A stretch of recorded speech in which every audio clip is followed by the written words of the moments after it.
Imagine volunteering to be buried alive, to descend into a pitch-black, subterranean void, knowing you won't see a single ray of sunlight for months.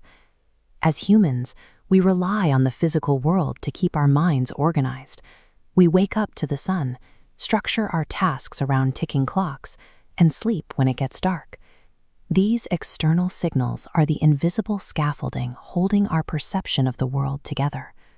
In the 1960s, a researcher named Michel Siffre decided to dismantle that scaffolding.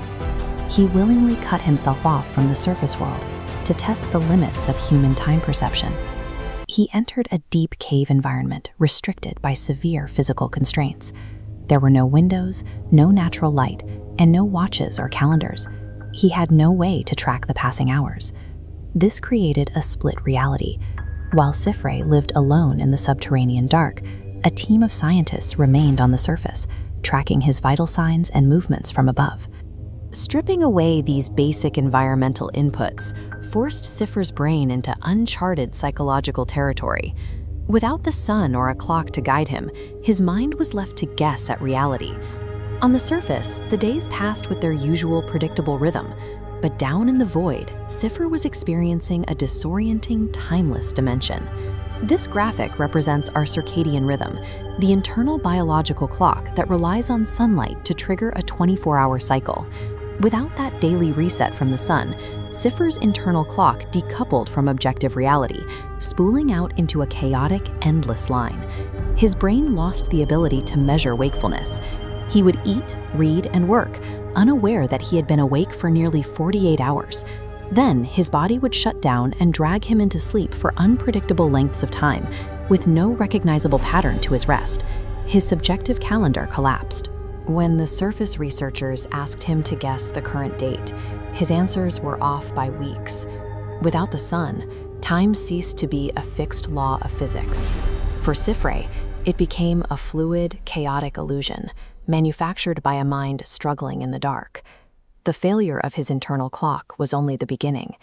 The physical environment of the cave introduced a creeping psychological tension, built on a different absence: absolute silence. When the brain is starved of normal environmental noise, it experiences hyper-awareness. It aggressively amplifies whatever tiny sounds it can find to scan for danger. A single drop of water hitting a stagnant pool sounded like a crashing, echoing disturbance. This auditory magnification invited paranoia. As these tiny sounds echoed in the dark, his own isolated environment began to feel hostile and unrecognizable. Meanwhile, the scientists on the surface watched their instruments record a stable cave. The chaos Siffre heard was internal. Starved of routine sensory input, the brain will fabricate threats and distort reality to fill the void. The experiment ended when Siffre was finally pulled back up from the pitch-black cave and into the blinding reality of the surface world. It was then that the researchers revealed the discrepancy. Siffre believed only a few months had passed. In reality, he had been underground for much longer. The realization carried a heavy toll. It confirmed that his own brain had rewritten his reality without his consent.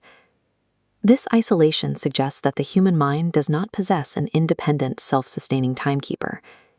These findings suggest that a stable grasp on existence depends on external anchors, the daily cycle of sunlight and the predictable rhythm of a routine. Our perception of time relies on a fragile tether to the external world.